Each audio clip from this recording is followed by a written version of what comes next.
Hello नमस्कार, शुभ प्रभात सभी के लिए। और देखिए आज हम जो है एक नए टॉपिक को जो है या एक नए प्रकरण को पढ़ने जा रहे हैं जिसका नाम है विशिष्ट प्रतिरोध या प्रतिरोधकता जिसे कहा जाता है।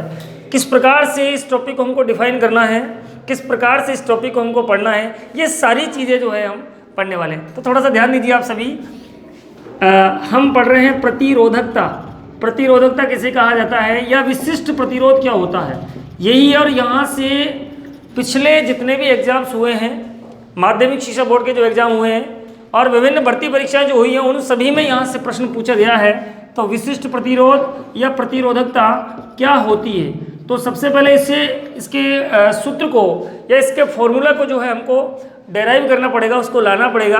और किस प्रकार से लाएंगे वो चीज़ें हमको देखनी है। तो आप जानते हैं हमने क्या पढ़ा था लास्ट क्लास के अंदर, हमने ये पढ़ा था कि प्रतिरोध के मान विभिन्न भौतिक राशियों के ऊपर निर्भर करते हैं। तो उसमें हमने जो पहली राशि का जिसमें जिक्र किया था कि चालक का प्रतिरोध जो होता है वो उसकी लंबाई के समानुपाती होता है। चालक का प्रतिरोध उसकी लंबाई के समानुपाती होता है, यानी ये हमने पढ़ा है कि R इज प्रोपोर्शनल L पढ़ा है। चालक का प्रतिरोध उसकी लंबाई के समानुपाती होता है, इसे आपने समीकरण नंबर 1 दिया है। चालक का प्रतिरोध उसकी लंबाई के समानुपाती होता है, अर्थात लंबाई का मान यदि बढ़ाया जाए तो प्रतिरोध का मान भी बढ़ेगा, और यदि लंबाई के मान को कम किया जाए या घटाया जाए तो प्रतिरोध का मान भी घटेगा। क्लियर? ठीक है। तो ये समीकरण नंबर आपकी 1 हम पढ़ चुके हैं, लेकिन आपको सेकंड नंबर में भी आपने पढ़ा है कि चालक का प्रतिरोध उसकी अनुप्रस्थ काट के क्षेत्रफल के व्युत्क्रमानुपाती होता है। ये 1/a, ये समीकरण नंबर आपकी 2 हो चुकी है। चालक का प्रतिरोध उसके अनुप्रस्थ काट के क्षेत्रफल के व्युत्क्रमानुपाती होता है, पढ़ा है हमने, कोई समस्या ही नहीं। समीकरण 1 है, ये समीकरण आपकी 2 है। चूंकि आप जानते हैं कि ये भी R का मान है और ये भी R का मान है, तो अब हम क्या करें, दोनों R के मान है, इसका मतलब दोनों की तुलना कर सकते हैं। तो हम कहेंगे समीकरण 1 व 2 से, दोनों समीकरण से इसको हम हल करने जा रहे हैं। तो सुनिए भाई, तो यहाँ पर क्या हो गया कि R समानुपाती L इंटू 1/a हो गया। दोनों एक ही मान है, हुआ कि नहीं हुआ। और R समानुपाती L बटा कितना हो गया A, 1 से गुणा करेंगे तो L ही आएगा, यह हो गया है। अब यह होने के उपरांत आप जानते हैं कि आपको समानुपाती के चिन्ह को हटाना है। किसके चिन्ह को हटाना है? समानुपाती के चिन्ह को हटाना है। और समानुपाती के चिन्ह को हटाने के लिए आप क्या करेंगे, सुन लीजिए कि R बराबर, यहाँ पर समानुपाती के चिन्ह को हटाने के लिए हमने क्या कहा, K का इस्तेमाल कर लिया, तो यह हो जाएगा L बटा A। ये आपका नया सूत्र आ चुका है, आ गया है। लेकिन अभी विशिष्ट प्रतिरोध की परिभाषा नहीं आई है। मान लीजिए ये सूत्र हमारे पास आ गया है, और मान लीजिए यहाँ पर हमारे पास एक चालक है, एक चालक तार हमने ले लिया है, ऐसा काट लिया है। ये तो पाइप लग रहा है लेकिन तार मान के चले आप। इसकी लंबाई मान लीजिए, इसकी लंबाई जो है वो 1 मीटर हो, कितनी हो, 1 मीटर हो। और उसका क्षेत्रफल यानी एरिया, A फॉर एरिया यानी क्षेत्रफल, यानी इसका क्षेत्रफल कितना हो, 1 वर्ग मीटर हो। क्या हो, 1 वर्ग मीटर हो। तो चालक का प्रतिरोध उसके विशिष्ट प्रतिरोध के बराबर होता है, जिसका मात्रक ओम इंटू मीटर होता है। विशिष्ट प्रतिरोध किसी कहेंगे, यदि किसी चालक की लंबाई 1 मीटर हो, उसका क्षेत्रफल 1 वर्ग मीटर हो, मतलब L का मान तो कितना है, 1 मीटर, और क्षेत्रफल का मान 1 वर्ग मीटर हो। समझ रहे हो आप? अब इस सूत्र में मान रख दीजिए आप, क्या हो जाएगा बताइए मेरे को आप। तो R बराबर K, 1/1 हो गया, हुआ कि नहीं हुआ। यदि 1/1 हो गया तो इसका तो कोई मतलब ही नहीं हुआ। यहाँ पर R बराबर क्या हो गया, K, हुआ कि नहीं हुआ, हुआ। अब इसके नीचे क्या लिखना है कि K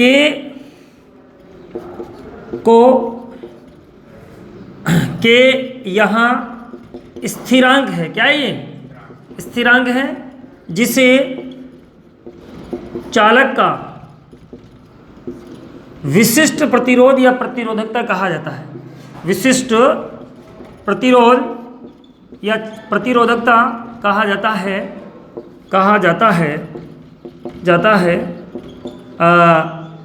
जिसका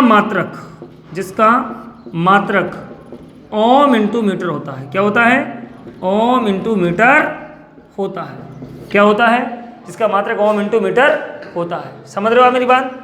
तो इसकी परिभाषा यहाँ पर क्या आई? परिभाषा हमारी ये आई कि यदि किसी चालक की लंबाई 1 मीटर हो और उसका क्षेत्रफल 1 वर्ग मीटर हो तो चालक का प्रतिरोध उसके विशिष्ट प्रतिरोध के बराबर होता है। क्लियर हो गया?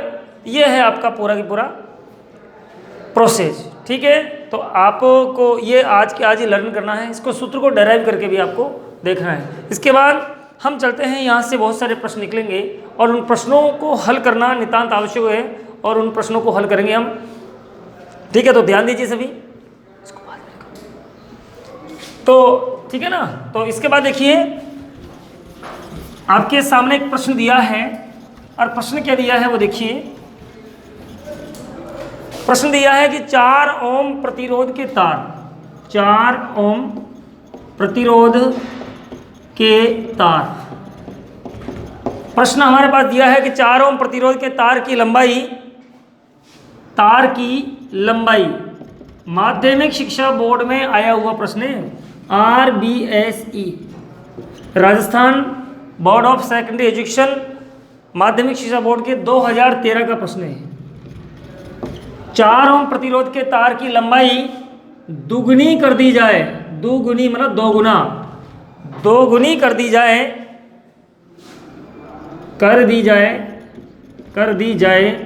तो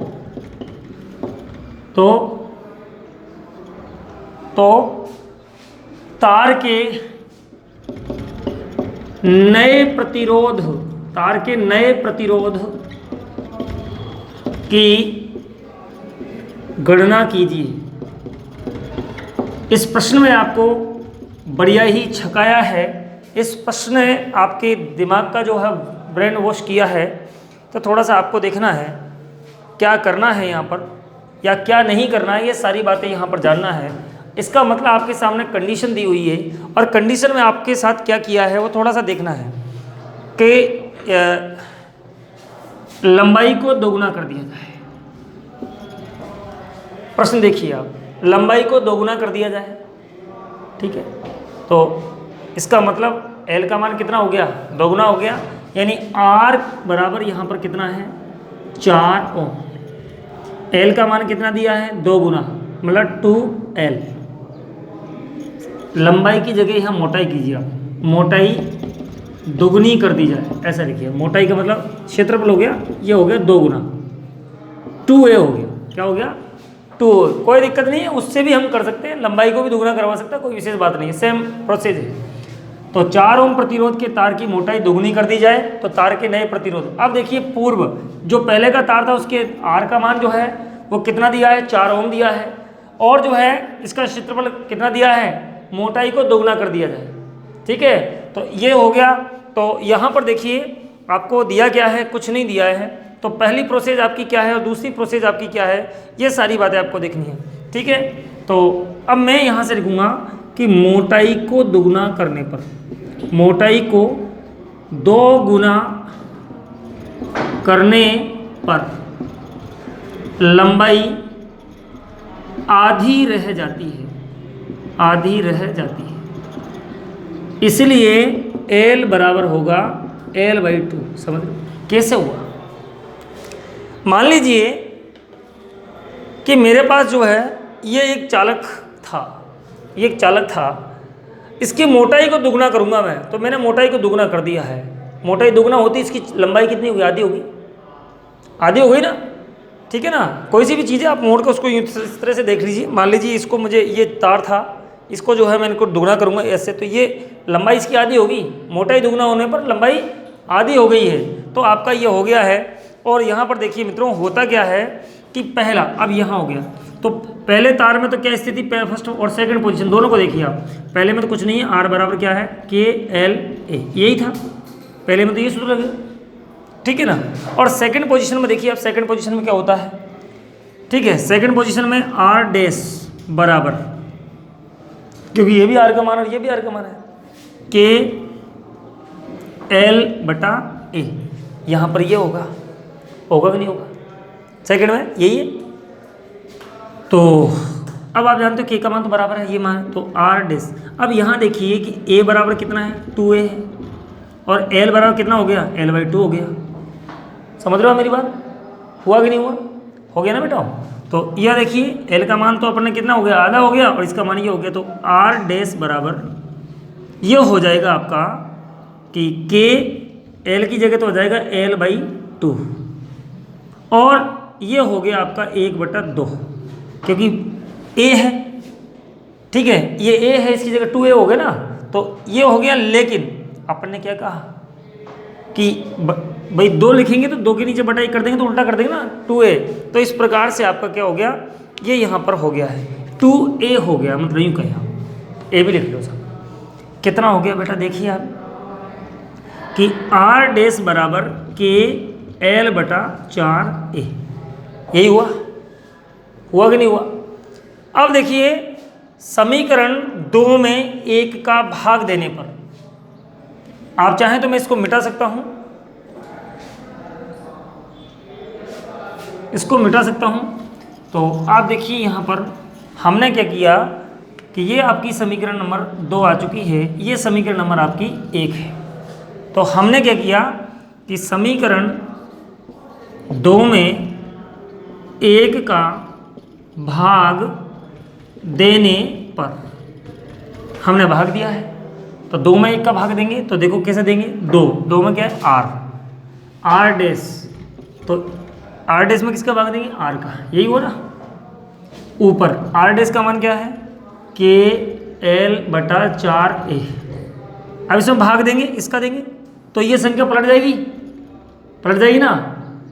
तो क्या आ जाएगा, ए तो ऊपर चल जाएगा और के एल नीचे जाएगा, के से के कैंसिल, एल से एल कैंसिल, ए से ए कैंसिल, यानी ठीक है। अच्छा तो ये हो गया 1/4, हुआ कि नहीं हुआ। और ये तो 1/4 हो गया आपका। आर डैश का मान आपको निकालना, नए प्रतिरोध का आर का मान आपको दे रखा है 4, ये रहा, ये दे रखा है, आर का मान 4 दे रखा है, इसका मान दे रखा है। तो इसको इससे और इसको इससे क्या हो गया, आर डैश इंटू 4 बराबर 4 एकम 4, इसलिए आर डैश बराबर हो जाएगा 4/4, यानी कितना हो जाएगा, 1 ओम। कितना हो जाएगा, नए प्रतिरोध का जो मान है वो कितना हो जाएगा, 1 ओम हो जाएगा। इस प्रश्न को आपको 2 या 3 बार हल करके देखना है, ये आपके समझ में जरूर आएगा, ठीक है। लेकिन फिर भी अगर नहीं आता तो आप मेरे को कमेंट कर सकते हैं ग्रुप के अंदर, मैं इसे जो है पुनः समझाने का प्रयास करूँगा। तो थैंक यू, धन्यवाद कि आपने जो है इस टॉपिक को पूरा किया। और इसके अलावा भी यदि आपकी बुक के अंदर कोई बहुत सारे प्रश्न हैं तो आप उनको हल करके देखिए, यदि नहीं आते तो कमेंट करके मेरे से पूछ लीजिए।